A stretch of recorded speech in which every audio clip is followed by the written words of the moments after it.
Hi everyone, welcome to week 7. We are really well on our way through the semester.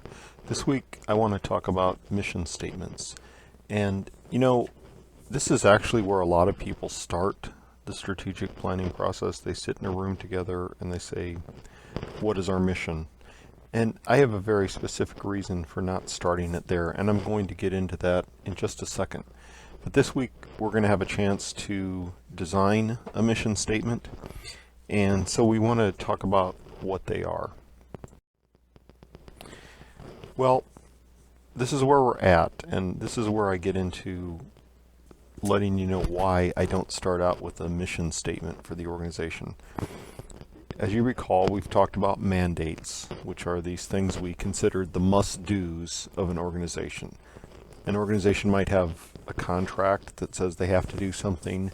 There might be a law that says they have to do something, a city ordinance that says they have to do something, some written formal mandate that tells them what to do. There may be informal mandates, as we discussed at length, something that someone expects the organization to do, someone like the funders or someone like the clients. They have this expectation of what the organization is supposed to deliver. Either way, these things are mandates, formal or informal. So then that led us to the discussion of stakeholders, because typically stakeholders are the people and organizations with a claim on our organization, and these stakeholders are really oftentimes the people who are expressing the mandates. So your stakeholder may be patients that your clinic sees, and these patients may demand informally, for example, that you have bilingual staff. And so that's a mandate. I mean, there might not be any law that says you have bilingual staff, but if a primary portion of your patient load has another language besides English as their first language, for example, there's going to be a mandate to have bilingual staff.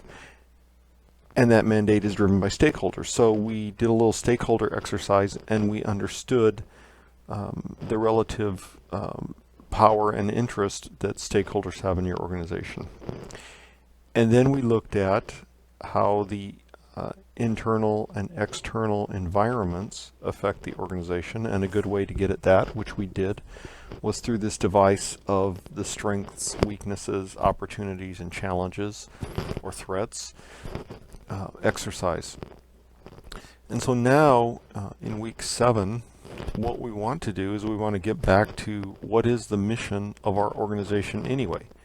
Now, the reason I say organizations shouldn't start out with just saying this is our mission is because I'm not sure how you understand your mission without understanding your mandates, without understanding your stakeholders, and without understanding your environment. You can say your mission is to provide service A, service B, and service C, but actually in reviewing your mandates and stakeholders, you might actually find that those services are irrelevant, or there's other services you need to provide. So I think the reason you want to wait on expressing a mission statement is that you do want to understand some things that are affecting your organization environmentally. So we're going to talk about this idea of what a mission statement is, and then we're going to, in the discussion board this week, everyone's going to get a chance to design one. So here's what we're doing this week. Here's the plan for week 7. In the readings, I gave you an excerpt from pages 108 through 118 of a text from Bryson and Alston. Actually, the only excerpt I give you is it's a PDF worksheet. It's called Worksheet 24. We're going to use part of that. So look at that worksheet. The second thing I want you to do is look at the text, the Bryson text in chapter 4, but focus on the part where he talks about the mission statement from pages 138 to 144. And then we're going to continue what I started last week with the videos by Lockman, and I'm asking you to look at her videos number 1 and 2. She talks about visioning statements in number 2. We're not going to talk about vision statements that much in this exercise. We're mostly going to confine ourselves to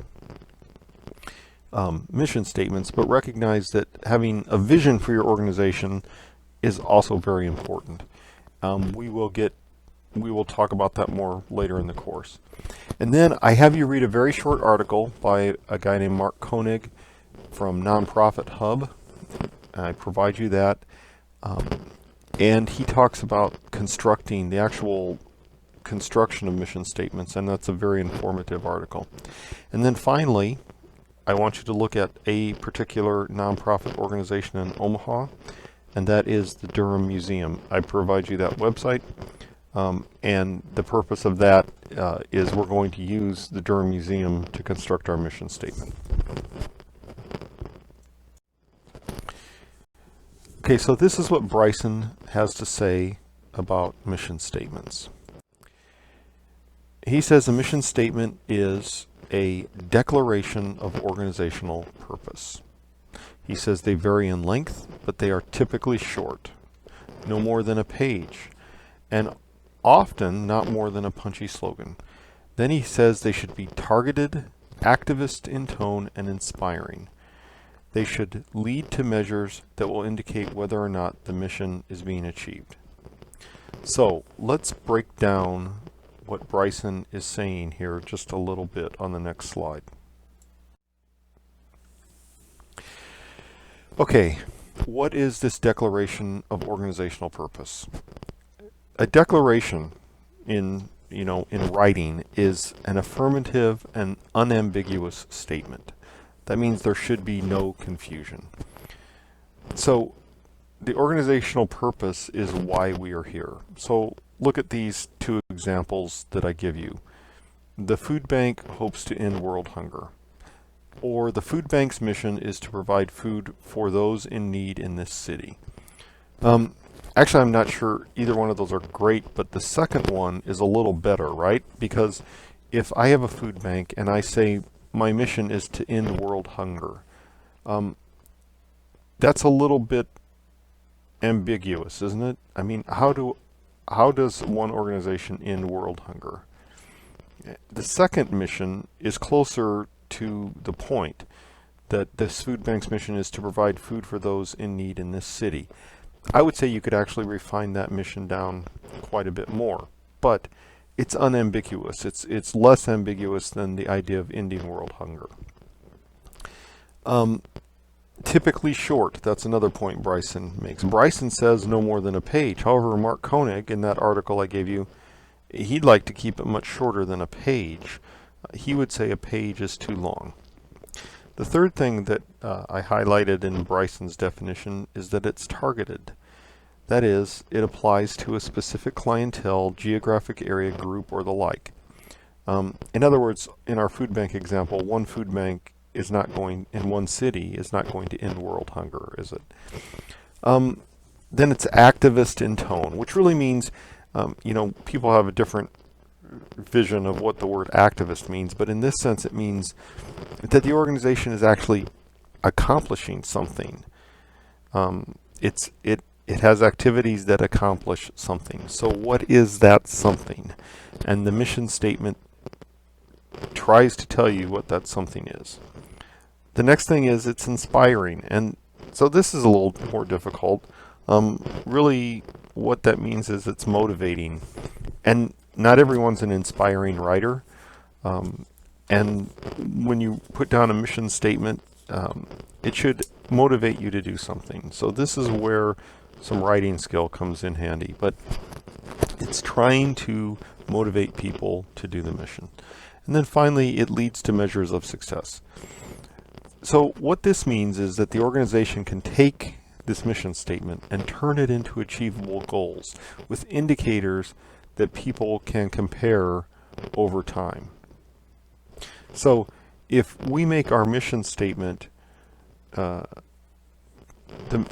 food bank's mission is to provide food for those in need in this city, then what that leads us to do is to start figuring out what our goals would be. And that would require us to understand the degree of hunger in our city.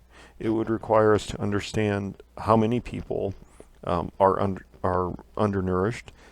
And then it would require us to understand how our mission meets that needs. In other words, if our mission was to feed all the hungry people in the city and we actually knew how many that constituted, then we could say, then to do that we need X number of meals per day, and to provide those meals we need X number of dollars in donations to get those meals. And then we can actually make goals on how we're doing in meeting our mission. So it should be concrete enough to lead to measures of success. So in the text, in the Bryson text, he has these 6 questions that you should use when you construct a mission statement. First he says, who are we? So that speaks to the values of the organization. And remember, we've been talking about this, that all of strategic planning is something like a journey of organizational self-discovery. So who are we is a very apt question.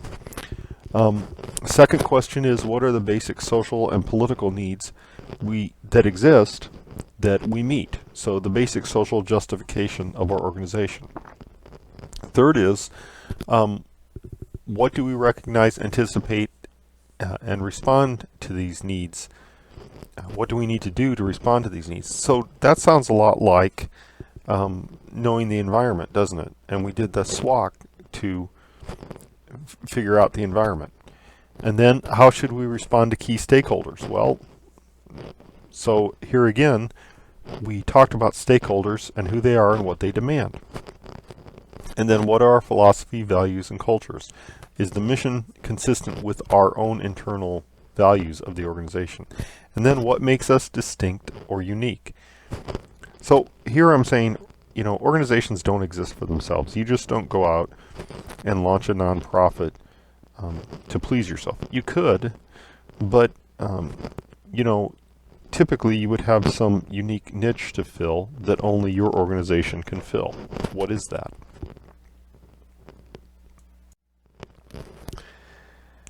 Okay, so I'm going to divert a little bit here. You see on this slide there's a link to the Mark Koenig article. I also provide you a PDF of it on the Blackboard site.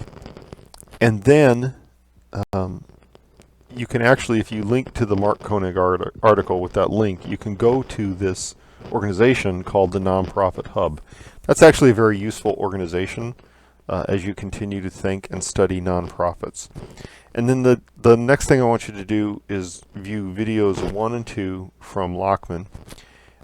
She has a couple of worksheets that I've included. One is a worksheet to help you develop a mission statement. We're not going to use it this week, but it's a useful one to keep in mind. And the second one, her force field analysis, is not a very good academic exercise, but it's a good one to have in your toolkit. So do that and look at these articles in addition to Bryson. So this is from Mark Koenig, and I wanted to use this slide. You'll see this when you read the article, but he's talking about good, what he evaluates as good mission statements and bad mission statements. So look at some of the things he says. He says, a good mission statement uses language your constituents use, and a bad one uses jargon. And which means that you don't understand the audience. So there are a lot of organizations that use jargon, right? A lot of government organizations, but nonprofits as well. And you have to get away from doing that in a mission statement. Some of the other points he makes, right here, you see he says it's concise. A good mission statement, and a bad mission statement is really long. We talked about that.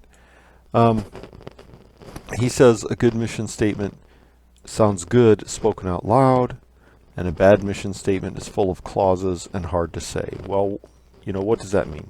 If you've ever read a law, a public law, for example, you can look up some of the laws of your state at the legislative website. Laws are hard to read, and they sometimes don't sound really great reading out loud, but they're constructed that way for a purpose, and that is because typically laws are going to end up in court, and they have to be justifiable, and they have to actually lead to certain actions. But a mission statement doesn't have to do that. It has, it has to sound good spoken out loud. So you can read the rest of these, how Koenig differentiates between a good mission statement and a bad mission statement. It's very useful. So that leads us to this week's discussion board, and this is what we're going to do. So the first thing I want you to do is I want you to go to this organization, the Durham Museum. It's a museum in Omaha, Nebraska, and I want you to review their entire website. So take some time looking at their website and what it is they do so you can understand their activities, their facilities, their staff, their events, and gain a feel for the organization. And I want you to do that because I want you to put yourself in the place of a member of that organization trying to figure out your mission statement. So the next thing is, based on everything you've read in the Bryson and Alston, that's that worksheet I gave you, Bryson chapter 4, from Mark Koenig and from Lockman's videos, I want you to come up with a mission statement for this organization. And you'll see when you look at the discussion board the steps I want you to take to do that. And then I want you to post the mission statement and answer the related questions on the discussion board. And then, of course, as always, keep the discussion going by offering questions and critiques back and forth to each other. As a final reminder, your term project interview plan, which we talked about last week in reviewing your questions, that interview plan is due this week on October 8th. So please do submit that through the assignments tab. That's it for this week, and I look forward to the discussion. Thank you.